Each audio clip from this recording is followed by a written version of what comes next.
하나님 나라 백성인 하백 여러분, 하백의 성경 아카데미 오신 것을 환영합니다. 이 시간은 성경신학 66강 시간입니다. 함께 나눌 주제는 성경의 큰 그림 가운데 무너진 하나님 나라입니다. 무너진 하나님 나라는 구약 성경을 놓고 볼 때 하나님 나라의 패턴에 이어서 나오는 것이 무너진 하나님 나라입니다. 우리는 지난 시간에 말하는 뱀까지 나누었습니다. 이 시간부터서는 반역행위, 깨진 관계, 죄와 죽음의 확산순을 하나씩 나누겠습니다. 반역행위입니다. 하나님은 말씀을 통해 에덴 동산을 다스리셨고 사탄은 바로 이 부분을 겨냥했습니다. 사탄은 먼저 하나님의 말씀을 왜곡해 실제보다 껄끄럽게 들리게 합니다. 하나님이 참으로 너에게 동산 모든 나무의 열매를 먹지 말라 하시더니 하와는 곧바로 그의 말을 바로잡습니다. 아담과 하와가 먹지 말아야 할 나무 열매는 하나뿐이었습니다. 동산 중앙에 있는 나무의 열매는 하나님의 말씀에 너희는 먹지도 말고 만지지도 말라. 너희가 죽을까 하노라 하셨느니라고 말씀합니다. 사탄은 여전히 포기하지 않습니다. 사탄은 이제 하나님의 말씀에 의문을 제기합니다. 너희가 결코 죽지 아니하리라. 사탄은 심지어 하나님의 흥을 깨는 존재인 것처럼 말합니다. 너희가 그것을 먹는 날에는 너희 눈이 밝아져 하나님과 같이 되어 선악을 알 줄 하나님이 아심이니라. 작전이 먹힙니다. 여자가 그 나무를 본즉 먹음직도 하고 보암직도 하고 지혜롭게 할 만큼 탐스럽기도 한 나무인지라. 여자가 그 열매를 따먹고 자기와 함께 있는 남편에게도 주매 그도 먹은지라. 왜 이것이 그토록 끔찍한 행위였는가? 과일을 한 입 베어 먹은 것이 무슨 잘못인가? 이것이 잘못된 이유는 하나님이 그들에게 그것을 먹지 말라고 명하셨기 때문입니다. 이것은 노골적인 불순종 행위였습니다. 그런데 왜 하나님은 이들에게 선악을 알게 하는 나무의 열매를 먹지 말라고 하셨는가? 옳고 그름을 아는 것이 좋지 않은가? 그러나 선악을 안다는 것은 그저 무엇이 옳고 그른지 안다는 것이 아니라 무엇이 옳고 그른지 결정한다는 것입니다. 이들의 죄는 단지 법을 어긴 것이 아니라 법을 만든 것입니다. 이들은 이렇게 말하고 있었습니다. 하나님, 이제부터 우리가 세상의 입법자가 되어 우리가 살아갈 기준을 정하겠습니다. 이것은 하나님처럼 되겠다는 통보였으나 결코 고상한 의미에서 하나님처럼 되겠다는 것이 아니었습니다. 이들은 하나님의 권위를 찬탈하고 자신의 독립을 확립하고 있었습니다. 이것은 이후로 내내 죄의 본성으로 작용했습니다. 깨진 관계로 넘어갑니다. 결과는 참혹합니다.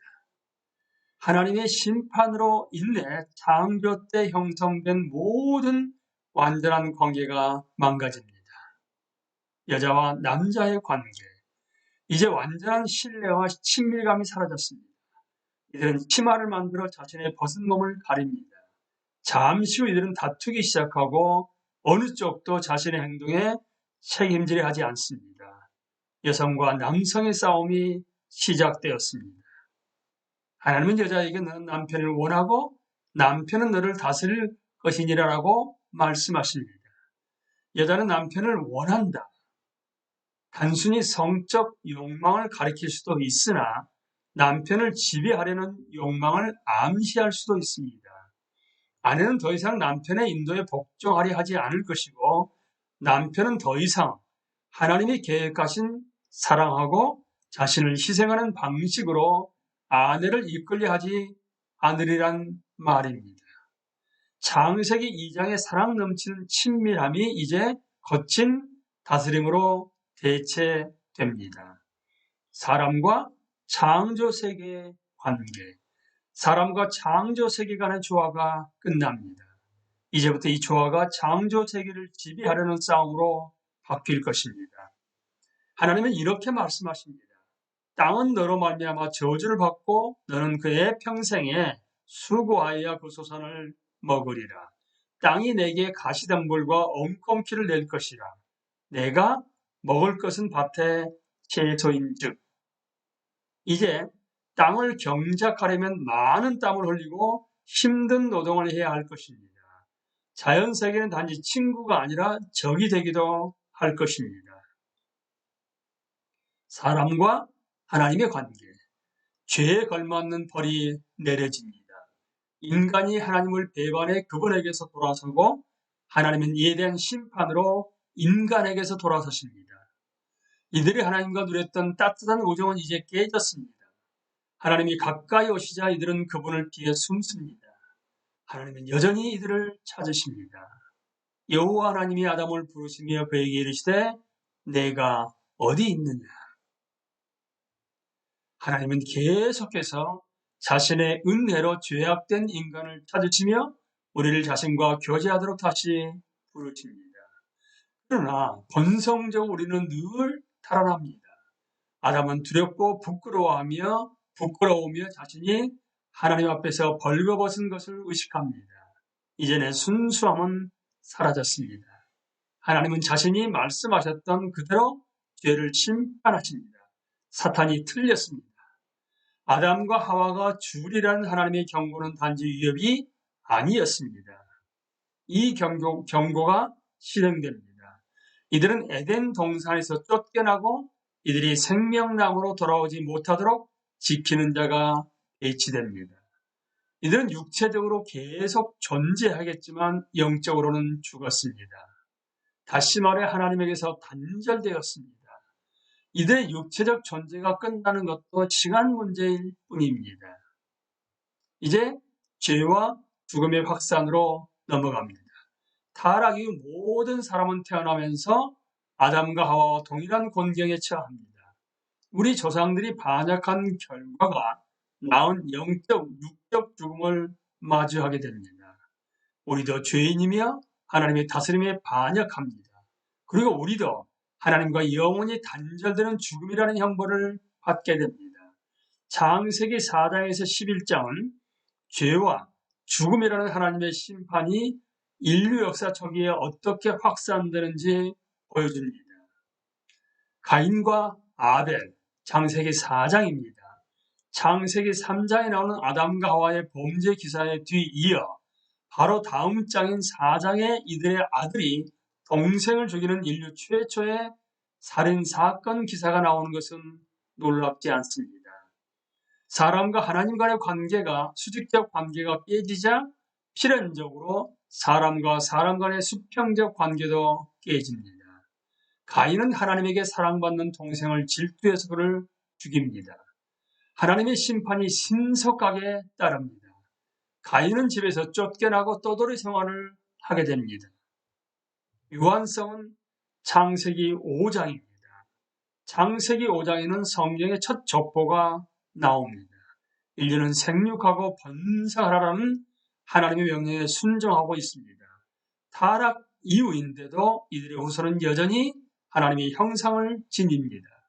저자는 아담이 하나님의 모양으로 창조되었듯이 그의 아들 셋도 그의 모양을 하고 있음을 강조합니다. 그러나 이것은 망가진 형상입니다.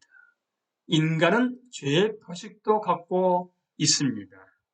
그 결과 4장에서 죄가 다음 세대로 대물림되듯이 5장에서는 죄의 결과인 죽음이 대물림됩니다. 초기 인간들은 오래 살았을 것이지만 5장 전체에서 되풀이된 후렴구는 이들이 유한했음을 일깨웁니다. 죽었더라, 죽었더라, 죽었더라. 우리는 죽음이라는 냉혹한 현실을 무디게 하라고 무엇이든 다 합니다. 죽음이라는 단어를 입에 담지 않으려고 애쓰기까지 합니다. 최근에 미국의 한 병원이 죽음을 부정적인 환자 치료 결과라고 말한다는 것을 들었습니다.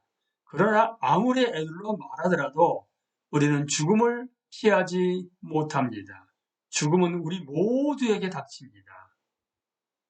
홍수 6장에서 9장입니다. 몇 세대가 오고 갔으나 죄는 아주 생생하게 살아 있습니다. 저자는 충격적인 논평을 합니다.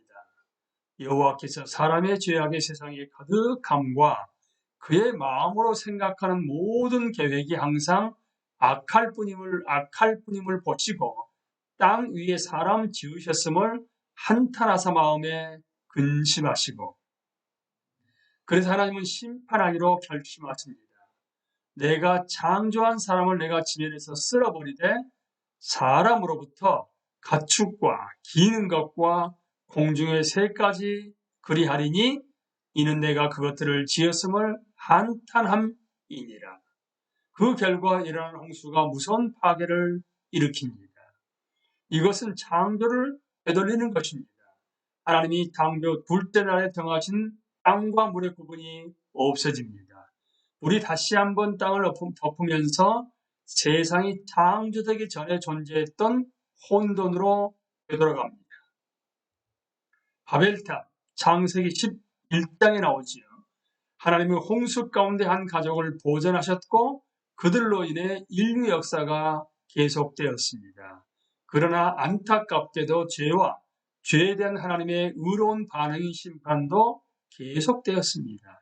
11장은 그때까지 성경에서 가장 낮은 지점으로 우리를 인도합니다. 인류는 교만하게 외쳤습니다. 자, 성읍과 탑을 건설하여 그 탑 꼭대기를 하늘에 닿게 하여 우리 이름을 내고 온 지변에 흩어짐을 면하자.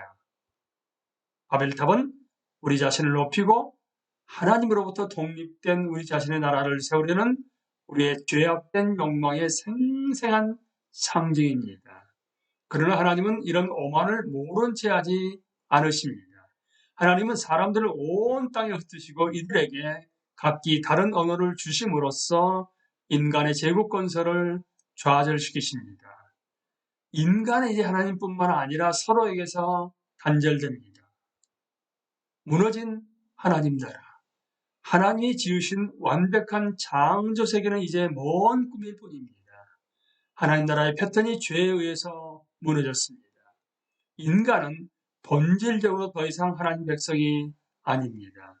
우리는 하나님에게 등을 돌렸습니다. 우리는 에덴 동산에서 추방되었습니다. 우리는 하나님의 다스림을 거부하고 마치 우리가 세상을 다스리는 것처럼 살아갑니다. 하나님은 세상을 계속 다스리시지만 심판으로 다스리십니다. 그 결과 우리는 하나님의 복을 누리지 못하고 하나님의 저주를 마주합니다. 이 모든 상황이 매우 안타깝습니다. 완벽한 세상이 인간의 반역으로 무너졌습니다. 하나님 나라 패턴에 의해서 무너진 하나님 나라에 하나님 백성은 없습니다. 하나님의 처소는 폐쇄되고 추방되었습니다. 하나님의 다스림과 복은 불순종과 저주로 끝나고 말았습니다. 이야기는 계속됩니다. 성경은 여기서 끝날 수도 있었습니다. 하나님이 우리를 돕기 위해 뭔가를 하셔야 할 이유가 없었습니다. 그러나 하나님은 은혜의 하나님이십니다. 그래서 상황을 다시 바로잡고 땅에 자신의 나라를 회복하시기로 결심하십니다. 물론 하나님이 계속 다스리십니다. 그 무엇도 이것을 바꾸지 못합니다. 하나님은 주권적 하나님이십니다. 사람들이 하나님에게 불순종할 때에도 다스림은 하나님에게 있습니다. 그러나 하나님은 자신의 다스림에 자발적으로 복종하는 한 백성을 자신에게 되돌리시길 원하십니다. 하나님 나라는 바로 이런 뜻입니다. 하나님이 다스리는 분야가 아니라 하나님은 언제나 모든 곳에서 다스리십니다. 그분의 다스림을 기쁘게 받아들이는 영역입니다. 다음 강의부터 보게 되실 텐데요. 하나님은 태초부터 이 놀라운 끝을 향해서 일하시고 계십니다. 우리는 지금까지의 이야기를 정리해보면 에덴 동산에서 타락으로 지금 치달았습니다.